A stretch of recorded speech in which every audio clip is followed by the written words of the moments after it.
좌우에 계신 분들, 앞뒤에 계신 분들 인사하시겠습니다. 우리 주의 사랑으로 사랑합니다. 우리 축복합니다. 우리 참 잘 오셨습니다. 네, 만나서 반갑습니다. 네, 인사하시겠습니다. 네, 오늘 여러분 이 저녁에 오셨을 때 어떤 마음을 가지고 오셨는지 좀 궁금합니다.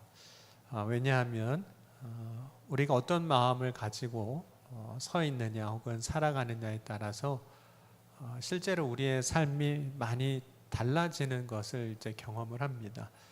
그래서 오늘 이 저녁에도 우리가 어떤 마음으로 이 저녁에 나왔느냐에 따라서 이 시간이 굉장히 달라지는 거죠. 하나님의 역사도 분명히 달라질 것이고 하나님의 은혜도 달라질 겁니다.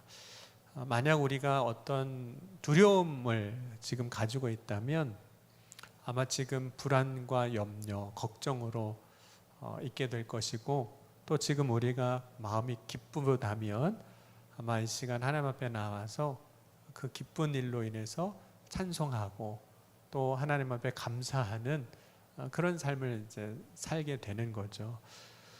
그런데 우리의 마음을 결정하는 두 가지가 있습니다. 하나는 뭐냐면 우리를 둘러싸고 있는 환경이라는 거예요. 그러니까 우리가 경험하는 환경이, 실제로 내가 살아가는 삶의 자리가 우리의 마음을 이렇게 움직이는 경우들이 참 많습니다. 그러니까 환경의 영향을 받는 거죠.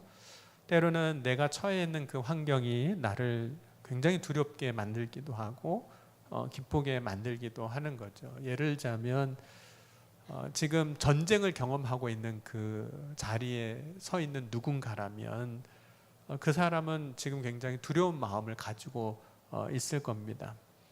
만약 지금 큰 재앙이나 기근 가운데 살아가고 있다면 그때도 굉장히 염려와 걱정으로 살고 있게 되는 거죠.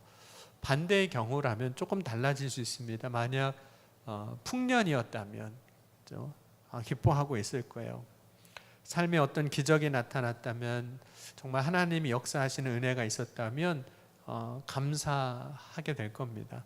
여러분, 오늘 자신이 평생에 기도하던 기도의 제목이 있었는데 오늘 응답 받은 사람은 어떨까요? 너무 행복한 거죠. 이거보다 더 행복한 일이 어디 있겠습니까? 물론 우리의 삶에 여러 가지 힘들고 어려운 일도 여전히 있겠지만 그 하나 나의 삶에 일어난 사건으로 인해서 기뻐하고 감사할 수 있을 겁니다. 그러나 우리의 마음을 결정하는 또 하나는, 그러니까 우리의 삶을 둘러싸고 있는 어떤 상황이라든지 환경이 우리의 마음을 이렇게 결정하기도 하지만, 그럼에도 불구하고 환경을 뛰어넘어서 혹은 상황을 뛰어넘어서 우리의 마음을 결정하는 하나가 있는데, 그것이 무엇이냐면 내 결심이에요. 그러니까 우리가 결단이라고도 할 수도 있고, 다르게 이야기하자면 믿음이라고도 말할 수 있습니다. 내가 이제는 이렇게 할 거야 라고 결단하는 거, 그 믿음이 실제로 우리의 마음을 이렇게 바꿔놓는 거죠. 그래서 마음이 단순히 내가 처해 있는 어떤 상황이라든지 어떤 환경에만 영향을 받는 것이 아니라, 사실 내가 어떤 믿음으로 결단으로 서 있느냐에 따라서 내 마음은 움직인다는 거죠.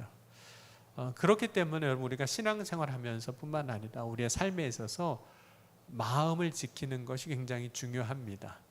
그럼 잠언 4장 23절에도 이렇게 말씀하고 있거든요. 무릇 지킬 만한 것 중에 더욱 내 마음을 지키라. 생명의 근원이 이에서 남이니라. 마음을 지키라 그랬습니다. 물론 우리가 살아가는 삶의 환경, 자리, 상황들 똑같을 수는 없습니다. 물론 지금 겨울이라는 요 때 살아가는, 또 우리가 한국에 살아가는 어떤 경제적인 전반적인 흐름이라든지 어떤 정치적인 상황은 다 똑같이 영향을 받겠지만, 결국은 우리가 어떤 마음으로 이 시간 서 있느냐에 따라서 우리의 삶은 완전히 달라지는 겁니다. 여러분, 오늘 이 저녁에 특별히 말씀을 통해서 여러분들이 믿음으로 다시 한번 굳게 세워져 나갈 수 있기를 주의 이름으로 간절히 소원합니다. 여러분, 신앙생활을 하고 있는 우리가 어떤 마음을 가져야 될까요? 우리가 신앙생활을 할 때 특별히 우리의 마음의 중심에 두어야 할 것이 하나 있는데, 그것은 하나님이 계시다고 하는 믿음이에요. 너무 당연한 걸 얘기해서 그런 거죠. 하나님이 살아 계시잖아요. 네, 처음 들어보는 얘기는 아니시죠? 하나님은 살아계시잖아요. 뿐만 아니라 그 살아계신 하나님은 지금 어디에 계신 거죠? 누구와 함께 하시는 거죠? 우리와 함께 하시는 겁니다. 나와 함께 하시는 거예요. 사실 이 믿음을 가져야 되거든요. 하나님이 멀리 계신 하나님이 아니세요. 나와 상관없이 역사하신 하나님이 아니라 살아계신 하나님은 지금도 나와 함께 하신다는 믿음이에요. 임마누엘에 대한 믿음이라고도 할 수 있죠. 왜 이 믿음을 가져야 하는 걸까요? 특별히 우리가 신앙생활하면서 이 믿음을 가져야 하는 이유는 이 믿음이 있느냐 없느냐에 따라서 실제로 우리의 삶의 모습이 다르기 때문입니다. 여러분, 사람들에게 물어봐요. 하나님이 계시냐 물어보면 예수를 안 믿는 사람도 하나님은 계신 것 같아 라고 이야기할 수는 있어요. 그러니까 그것이 뭐냐면 하나님의 실존에 대해서 믿는 거예요. 그렇죠? 그러면 하나님은 창조주 하나님이시고 전능하신 하나님으로 믿습니다. 그런데 이것은 동시에 하나님이 계시다는 거예요. 계시다. 그럼 하나님이 계시지 않는다면 하나님은 뭐 창조주 하나님이시도 아니시고 전능하신 하나님도 아니세요. 하나님은 계시다. 물론 계시다라는 이 개념을 설명하기가 조금 어려울 수도 있는데 일단 하나님은 계신 하나님이세요.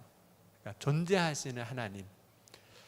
오늘 시편 14편 1절 말씀 보면 이렇게 말씀하고 있습니다. 어리석은 자는 그의 마음에 이르기를 하나님이 없다 하는도다. 여러분은 어떠세요? 하나님이 정말 계세요? 네, 실존하시는 하나님이세요. 역사 가운데도 실존하고 계시고 지금 우리의 삶 가운데도 실존하신 하나님. 근데 왜 사람들 가운데는 왜 하나님이 없다라고 생각하는 걸까요? 왜 계시지 않다라고 생각하는 걸까요? 나름대로 이유가 있어요. 하나님이 계시지 않다라고 생각하는 사람들, 첫 번째 이유는 하나님은 눈으로 볼 수 없기 때문입니다. 이게 가장 큰 이유이기도 해요. 그러면 하나님에 대해서 많은 사람이 어떤 것에 대해서 인식하려고 할 때 보는 것을 통해서 인식하려고 합니다. 내가 눈에 보이는 것으로 있다라고 얘기를 한다는 거예요. 그러면 눈에 안 보이면 없다라고 생각한다는 거죠. 그렇기 때문에 하나님이 우리와 동일하게 육신을 입은 예수님을 세상에 보내셨어요. 그 이유는 예수님을 통해서 하나님을 보게 하기 위해서, 믿게 하기 위해서. 요한복음 우리 12장 44절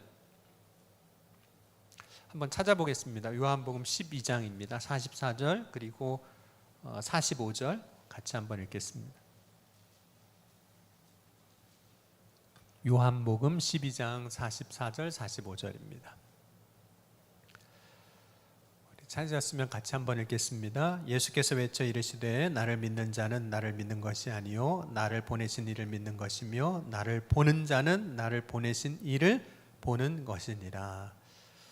그러니까 하나님이 하나님을 보게 하시려고 우리와 똑같이 육신을 입고 예수님을 세상에 보내신 거예요.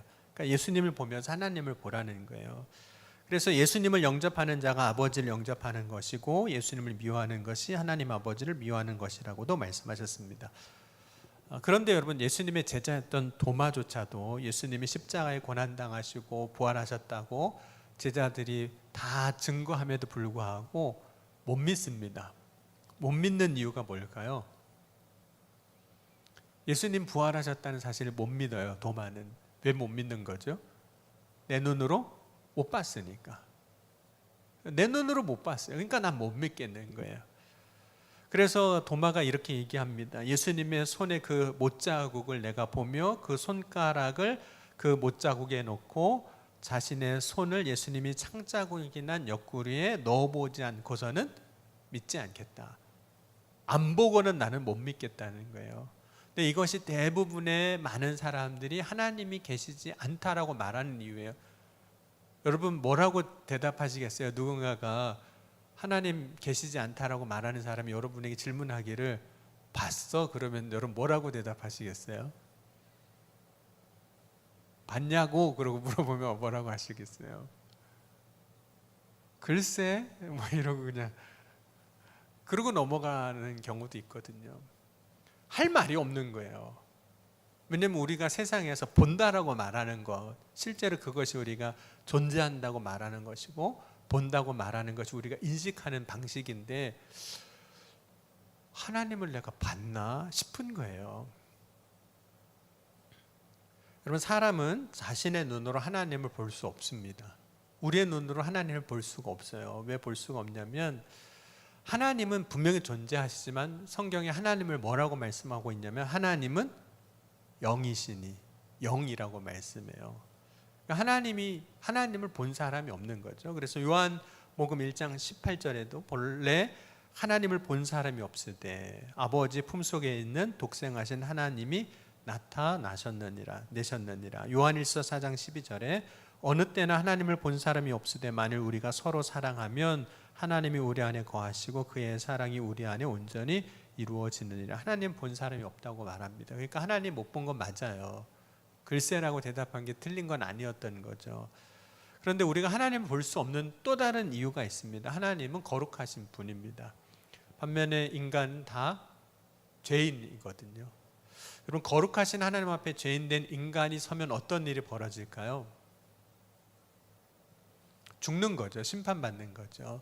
그래서 여러분, 대제사장 같은 경우에도 대제사장의 역할을 하기 위해서 1년에 한 번 대속죄일에 하나님이 계시는 그 지성소 안으로 들어가거든요.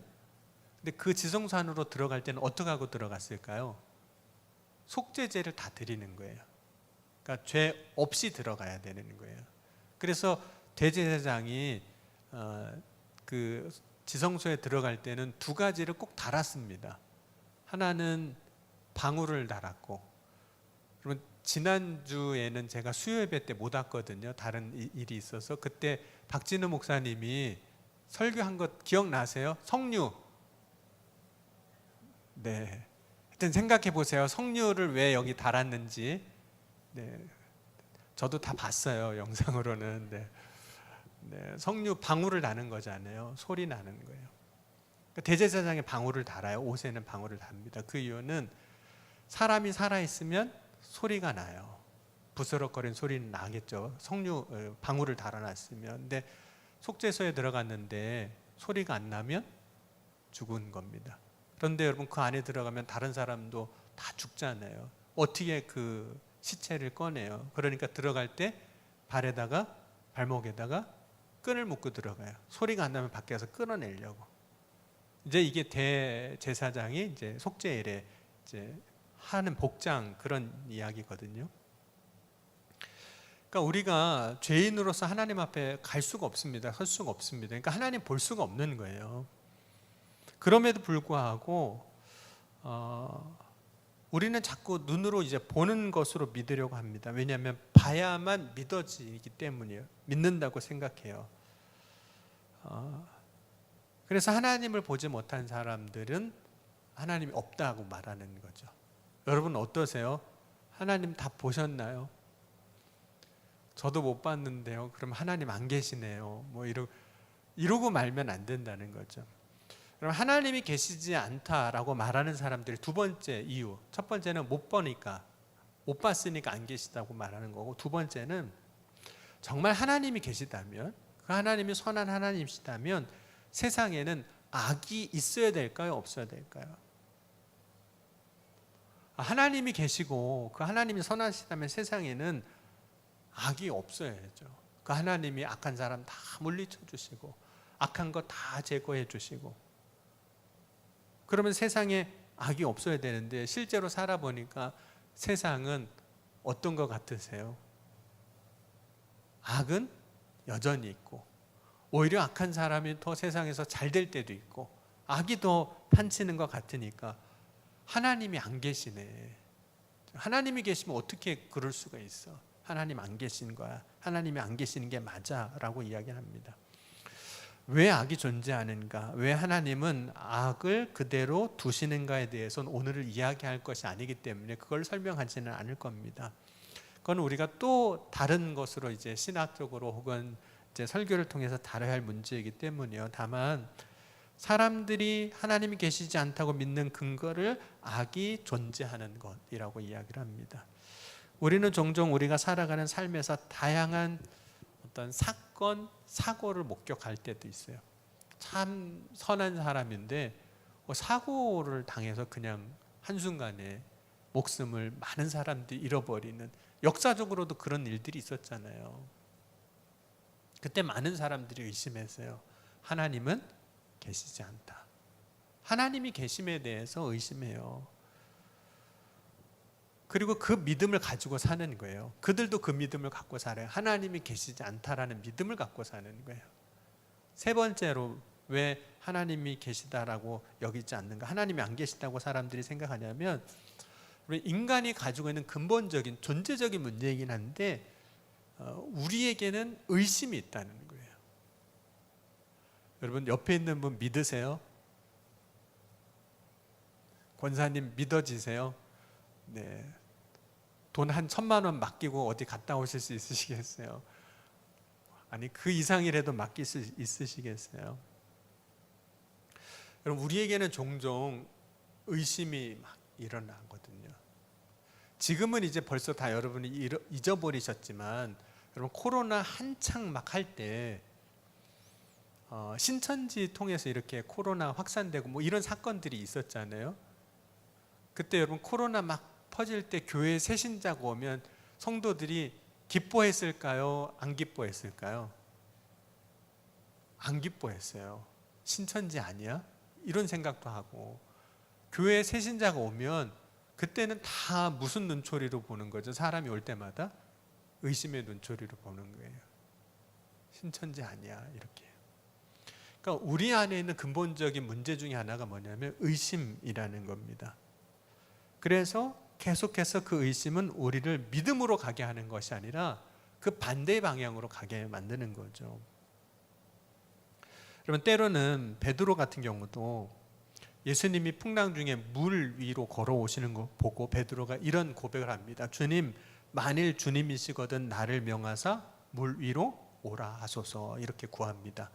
그러니까 베드로가 그렇게 구하니까 예수님 뭐라고 말씀하셨을까요? 오라 이렇게 말씀하셨어요. 그러니까 예수님이신 거잖아요. 예수님이 오라고 하셨으니까 베드로가 믿음으로 물 위를 걸었잖아요. 그럼 계속 가야 되잖아요. 예수님이 말씀하셨고 예수님이 내 눈앞에 계시고 물 위를 걷고 있으면 그 기적 가운데 계속 기적을 체험하며 하나님의 능력과 권능을 맛보면서 가야 되잖아요. 그런데 베드로가 물 위를 걷다가 곧 빠져가는 거예요. 왜 그랬을까요? 뭐 때문에 그런 거죠? 의심이에요. 지금 물 위를 걷고 있으면서도 의심이 마음에 확 일어나기 시작하는 거예요. 여러분 우리는 어떨까요? 우리는 여러분 지금 믿음으로 살고 계시죠? 믿음으로 살고 있으니까 이 저녁에도 나오신 거잖아요. 믿음으로 기도하고 계시죠? 다 이루어 주실 걸 믿으시죠? 또 아멘은 안 되세요. 이거는 믿는다고 하는데 한편에서는 믿음이 아닌 의심이 한쪽에서 자꾸 일어나는 거예요. 우리의 근본적인 존재의 문제예요. 인간이 그래요. 그러니까 베드로가 믿음 위에 있는 것처럼 보이지만 마음에 곧 의심이, 기적을 체험하면서도 의심이 일어나는 거예요. 여러분 내가 어떤 믿음에 서 있는가, 지금 나의 믿음을 보장하고 있는 것 같지만 우리의 믿음을 실제로 지금 이 순간 나의 믿음이 내일의 믿음을 보장하지 못할 때가 너무 많습니다. 그 이유는 내일 우리 마음 안에 의심이 일어날 수도 있기 때문이에요. 그렇기에 사람들은 하나님을 자기의 눈으로 볼 수 없어서 안 믿고 안 계시다 그러고, 악이 여전히 존재하는 걸 보면서 하나님 안 계시다고 이야기하고, 마음속에 일어나는 의심으로 인해서 하나님 없다라고 생각하는 겁니다.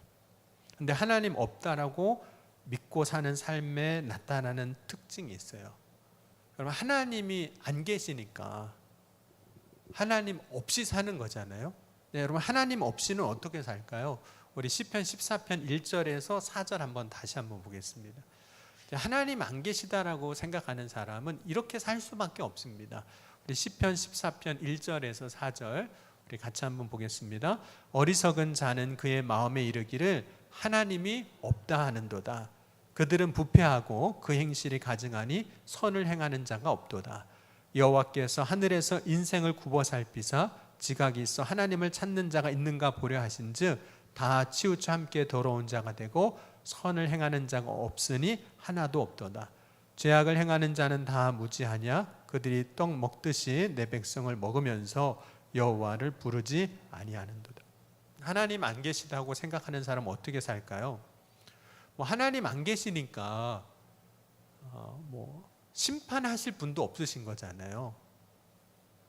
하나님이 안 계시니까. 그러니까 부패하고 행실이 가증하고 선을 행하는 자는 하나도 없고 다 치우쳐 더러운 자가 되고 선을 행하는 자가 하나도 없도다.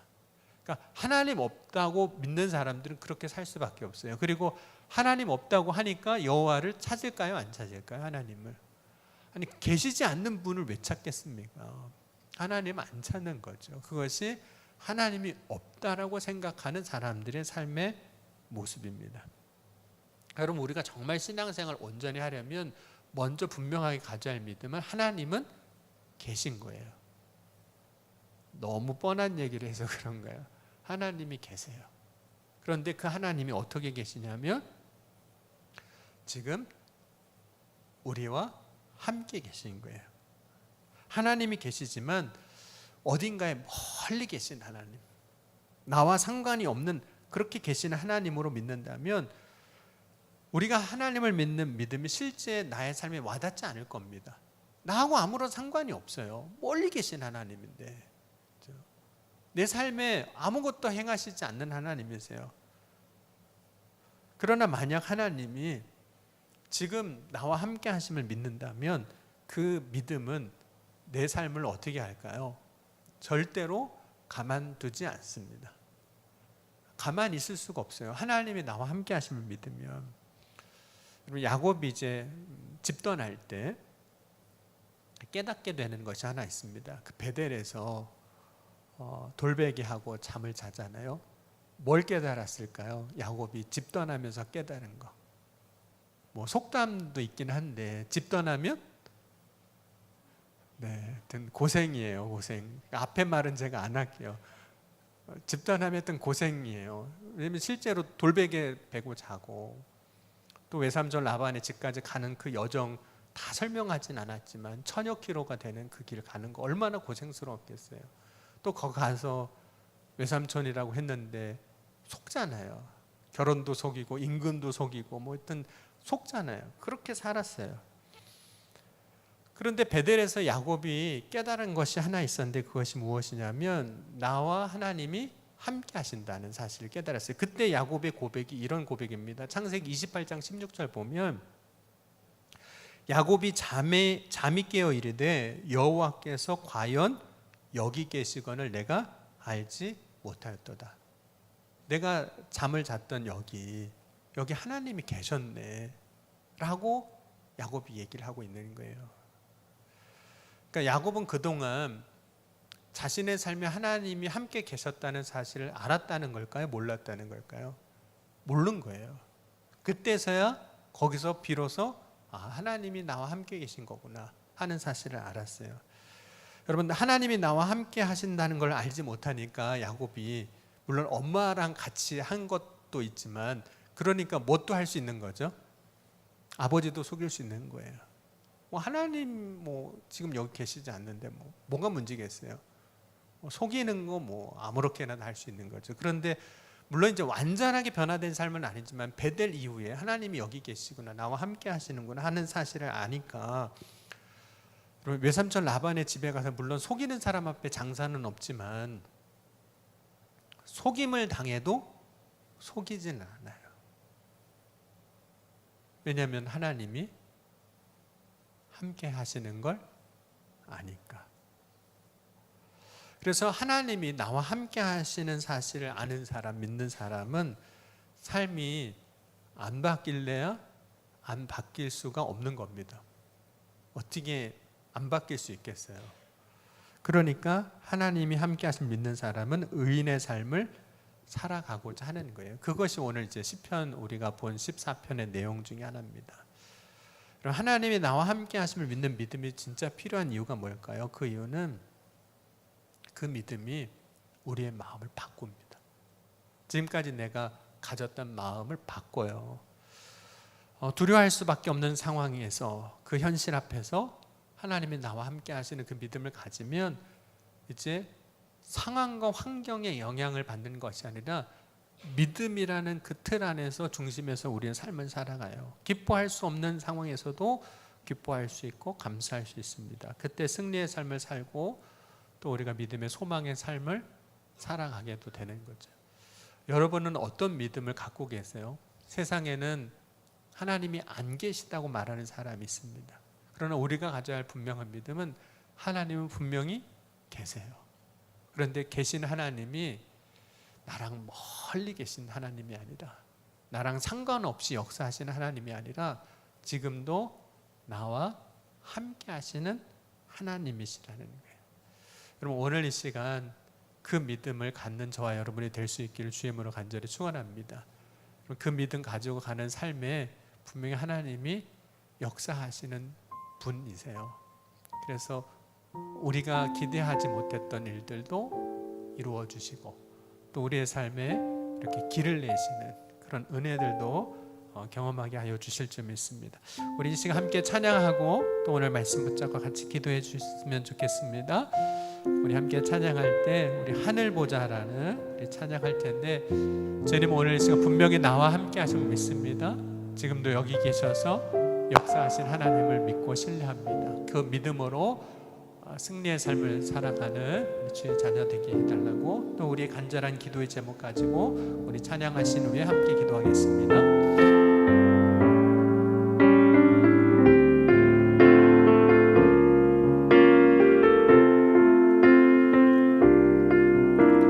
내 하나님 서신 발 앞에, 내 하나님 서신 발 앞에 무릎 꿇고